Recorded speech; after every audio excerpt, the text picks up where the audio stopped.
Neste vídeo, apresentamos uma análise sucinta e direta sobre as emissões de gases de efeito estufa com base nos dados do CIEG, o Sistema de Estimativas de Emissões de Gases de Efeito Estufa do Observatório do Clima.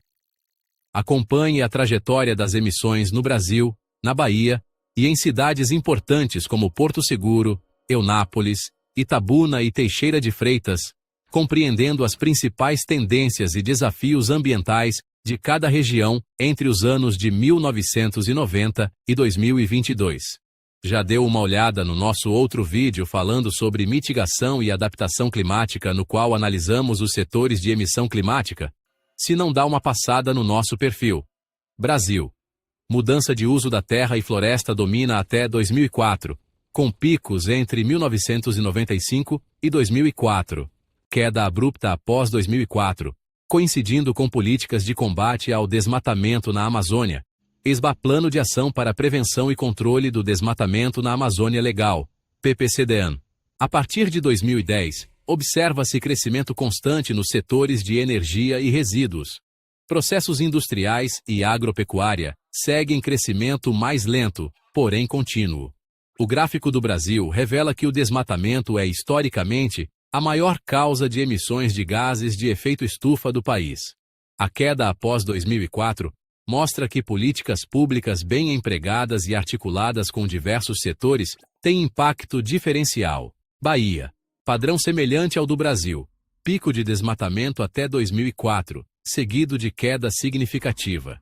Energia e resíduos crescem lentamente, com resíduos ultrapassando a agropecuária a partir de 2010.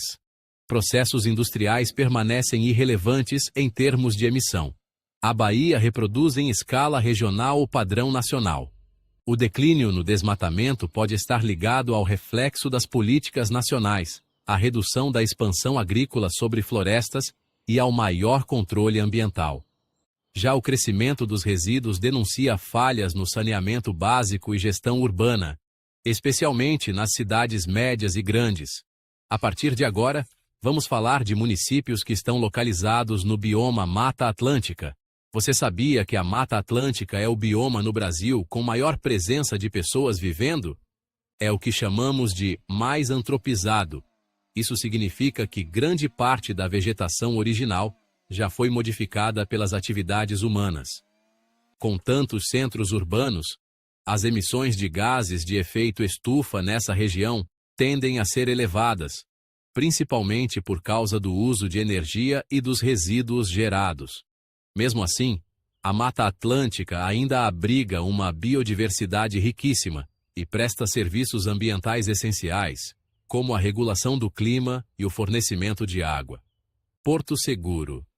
Queda total nas emissões por desmatamento a partir de 2006. Resíduos se tornam o setor dominante, crescendo de forma constante.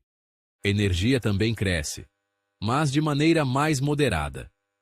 Agropecuária e processos industriais são praticamente irrelevantes. Resíduos se tornam o principal setor emissor, com crescimento constante ao longo dos anos. Energia também cresce gradualmente, com tendência de estabilização após 2015. Agropecuária e processos industriais permanecem com participação irrelevante. O perfil de Porto Seguro indica uma transição de um território pressionado pelo desmatamento para uma realidade urbana, marcada pelo aumento contínuo de resíduos e consumo energético. A queda nas emissões florestais revela o esgotamento das áreas desmatáveis ou a contenção de novas frentes de desmatamento. Já os dados de resíduos e energia apontam para a necessidade urgente de políticas públicas voltadas à gestão urbana sustentável, especialmente no que se refere ao saneamento e à eficiência energética. Eunápolis. Desmatamento expressivo até 2006, depois queda quase total. Resíduos e energia em crescimento gradual, se estabilizando a partir de 2015. A agropecuária apresenta leve crescimento ao longo dos anos. Processos industriais e florestais praticamente desaparecem após 2006. A estabilização dos resíduos e o leve aumento da agropecuária mostram que Eunápolis está se transformando em um espaço misto, urbano e rural. O gráfico sinaliza a necessidade de políticas integradas que articulem produção agrícola sustentável com gestão de resíduos sólidos e energias limpas, já que o avanço industrial não é expressivo. Itabuna. Mudança de uso da terra era dominante até 2006, mas entra em significativa queda nesse ano. Resíduos e energia ganham força de forma constante após 2006. Agropecuária apresenta leve oscilação, mas sem destaque. Queda acentuada de emissões florestais pode indicar fim de áreas desmatáveis no perímetro urbano. Até 2006, a mudança de uso da terra e floresta era a principal fonte de emissões em Itabuna. A partir desse ano, há uma queda significativa, possivelmente indicando o esgotamento de áreas desmatáveis no perímetro urbano ou maior controle ambiental. Em compensação, os setores de resíduos e energia crescem de forma constante após 2006, refletindo o avanço urbano e o aumento do consumo. A agropecuária oscila levemente, sem grande impacto no total de emissões. O gráfico sugere que o desmatamento direto perdeu força, mas foi substituído por formas indiretas de degradação, como o aumento da geração de lixo e da demanda energética. Hoje, o maior desafio ambiental de Itabuna é o setor de resíduos, que exige atenção nas políticas públicas locais. Esse cenário segue um padrão observado em várias regiões do Brasil. A queda no desmatamento após 2005 não reduz as emissões, que apenas migram para outros setores.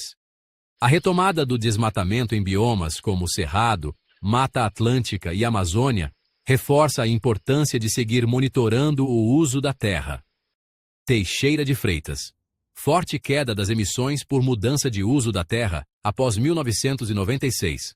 Agropecuária domina as emissões entre 2003 e 2015.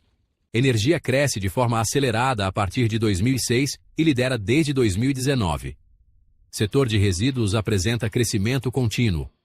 Transição de um modelo baseado em desmatamento para um de consumo urbano intensivo. Até meados da década de 1990, a principal fonte de emissões em Teixeira de Freitas era a mudança de uso da terra e floresta, refletindo o avanço da ocupação sobre áreas naturais. A partir de 1996, esse setor entra em declínio contínuo, permanecendo em níveis baixos desde 2006. Nesse vácuo, a agropecuária assume a liderança das emissões entre os anos 2000 e 2015, acompanhando a expansão de áreas produtivas e pastagens. Ao mesmo tempo, o setor de resíduos cresce de maneira constante, sinalizando o aumento da geração de lixo em paralelo ao processo de urbanização. A partir de 2006, destaca-se o crescimento expressivo das emissões do setor de energia, que se intensifica até ultrapassar os demais setores a partir de 2019. Essa virada indica uma mudança estrutural no perfil ambiental do município. O desmatamento deixa de ser o principal vetor de impacto climático, substituído por formas indiretas de pressão ambiental, como o consumo energético urbano e industrial. O gráfico revela um modelo de desenvolvimento ainda insustentável, onde as emissões não diminuem, apenas mudam de setor. A exemplo do padrão nacional, o município precisa agora enfrentar os desafios da urbanização acelerada e da gestão eficiente da energia e resíduos, sem perder de vista a possível retomada do desmatamento no entorno regional. A luta contra as mudanças climáticas começa nos municípios. Os dados estão aí. O que falta é transformar informação em ação.